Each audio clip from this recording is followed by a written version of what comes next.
चना बेचिए, सब्जी बेचिए। सरकार में बैठे हैं, सरकार की अंग है, राज्य सरकार को चला रहे हैं। 6 सालों से आपकी बहुमत की सरकार है और बोले सिस्टम सिस्टम सिस्टम। अरे सिस्टम में आप बैठे हैं सिस्टम बनाने के लिए, आप सिस्टम में बैठे हैं नीति नियम बनाने के लिए, और नहीं तो घास चराइए। बहुत सवास में कहा है, और चूंकि बंगले और जो सरकारी सुविधा है वो मुख्यमंत्री और स्पीकर को तय करना है। बिल्कुल मैं बहुत सवास में मीडिया के सामने कह रहा हूं कि नीलाम कर दे, मुझे कोई गुरेज नहीं होगा। नहीं है, ये नौकरियां तो देंगे नहीं, तो बच्चे पढ़ेंगे तो नौकरियों के लिए सवाल करेंगे। बच्चे सड़कों पर आएंगे, आंदोलन करेंगे, सरकार को घेरेंगे, सरकार की आलोचना होगी, और सरकार चाहती है वो पढ़े ही नहीं। जब वो पढ़ेंगे नहीं तो रेस से बाहर हो जाएंगे। हम लोग पंचायत वाइज डिस्ट्रीब्यूट करते हैं। जैसे मेरे डुमरी में 70 पंचायत है, तो 5 करोड़ का हम 70 से भाग देंगे तो कितना निकल कर आएगा? 7 7 7 7 49, 7 लाख रुपया। 7 लाख रुपया से हम कौन सा तीर मार लेंगे? चना बेचिए, सब्जी बेचिए। सरकार में बैठे हैं, सरकार की अंग है, राज्य सरकार को चला रहे हैं। 6 सालों से आपकी बहुमत की सरकार है और बोले सिस्टम सिस्टम सिस्टम। अरे सिस्टम में आप बैठे हैं सिस्टम बनाने के लिए, आप सिस्टम में बैठे हैं नीति नियम बनाने के लिए, और नहीं तो घास चराइए। बकरी ले घास चराइए, उनको चरन ले जाइए। बिल्कुल इस राज्य के ओबीसी छात्रों के भविष्य के साथ खिलवाड़ किया जा रहा है, जो कि बहुत ही चिंता का विषय है। जिनकी आबादी 54% है, दसूर ओबीसी समाज का भी रहा है। उनको घंटे की आनंद से सुखद अनुभूति की प्राप्ति होती है।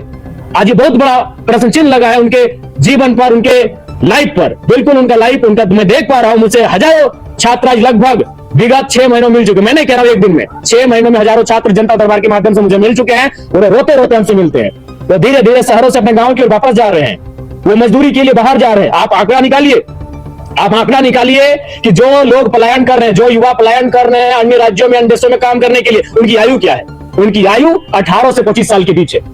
अब वो सब आंकड़ा निकालिए इस राज्य का। 18 से 25 साल के नौजवान कौन होते हैं? जो परीक्षा की तैयारी करते हैं, जो आंखों में सुनहरे सपने सजाते हैं कि मुझे कलेक्टर बनना है, मुझे बीडीओ बनना है, मुझे सीओ बनना है, मुझे शिक्षक बनना है, मुझे अभियंता बनना है, मुझे चिकित्सक बनना है। वो नौजवान होते हैं। आप आंकड़े को, अगर आपके पास आंकड़े नहीं है, मैं आंकड़ा लेके आपको दूंगा, क्योंकि मेरे जानकारी में लगभग 107 प्रवासी मजदूर केवल मर के वापस आए हैं। और जब मैंने उनकी आयु सीमा का गणना किया तो उनकी आयु सीमा की गणना लगभग 22 से 26 सालों से है। वो प्रदेश नहीं विदेश जा रहे हो, और मौत के मुंह में समाकर इस राज्य में उनका शरीर भी 4 महीना के बाद आ रहा है। आपने सरकार को सुझाव भी किया कि अगर जरूरत पड़े तो मंगला के खिलाफ। हाँ बिल्कुल, मंगला ही नहीं, मैंने कहा विधायक निधि को भी रोक दीजिए। विधायकों को एक वित्तीय वर्ष में खर्च करने के लिए 5 करोड़ दिया जाता है।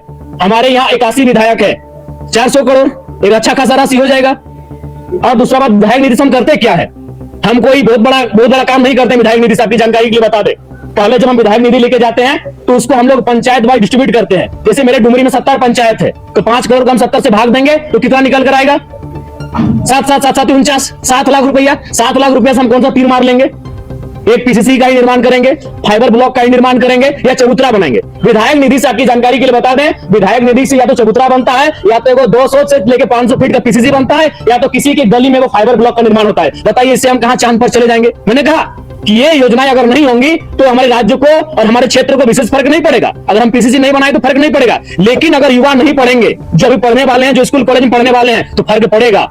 हम एक जनरेशन का गैप कर जाएंगे, एक पीढ़ी, बाकी लोग हमसे आगे निकल जाएंगे और एक पीढ़ी का अंतर हो जाएगा। इसलिए मेरे नजर में उस पुलिया से, उस सड़क से, उस पीसीसी से, उस चबूतरा से महत्वपूर्ण इस राज्य के छात्रों का भविष्य है। और मैंने बिल्कुल पूरे बहुत सवास में कहा है, और चूंकि बंगले और जो सरकारी सुविधा है वो मुख्यमंत्री और स्पीकर को तय करना है। बिल्कुल मैं बहुत सवास में मीडिया के सामने कह रहा हूं कि नीलाम कर दे, मुझे कोई गुरेज नहीं होगा। छात्रों के भविष्य को किस अंधकार के रूप में देख रहे हैं, क्योंकि सरकार के पास नौकरियां है नहीं, क्योंकि इनके पास प्लानिंग है नहीं, ये नौकरी सृजन करने में सक्षम है नहीं। ये 26 साल हो चुका है, मात्र 8 जेपीएससी हुआ है। जेटेट की परीक्षा पिछले 10 सालों से हुई नहीं है। ये नौकरियां तो देंगे नहीं, तो बच्चे पढ़ेंगे तो नौकरियों के लिए सवाल करेंगे। बच्चे सड़कों पर आएंगे, आंदोलन करेंगे, सरकार को घेरेंगे, सरकार की आलोचना होगी, और सरकार चाहती है वो पढ़े ही नहीं। जब वो पढ़ेंगे नहीं तो रेस से बाहर हो जाएंगे।